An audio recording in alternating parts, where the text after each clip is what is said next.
तहरीक इंसाफ को पंजाब पुलिस की नाकिस कारकर्दगी पर तशवीश का इज़हार। शौकत खानम अस्पताल में PTI क़यादत का मुशावरती इजलास हुआ। शुरा का IG पंजाब समेत ज़िम्मेदारान अफसरान के खिलाफ कार्रवाई का मुतालबा। लॉन्ग मार्च 1 हफ्ते मौखर करने की तजवीज़ पर गौर किया गया।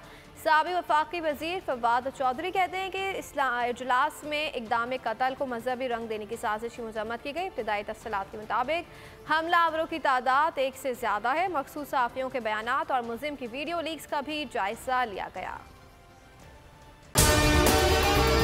अगर आपको हमारी ये वीडियो पसंद आई है तो लाइक पर क्लिक कीजिए। मुझे एक दिन जाने से पहले पता चल गया था मुझे मारने का। PTI का हकीकी आज़ादी मार्च सिर्फ बोल दिखा रहा है। 24 घंटे हकीकी आज़ादी मार्च। इमरान खान के कंटेनर के करीब फायरिंग का वाकया पेश आया है। सबसे ज्यादा रील्स और सबसे ज्यादा रेटिंग्स के साथ बोल रहा नंबर 1।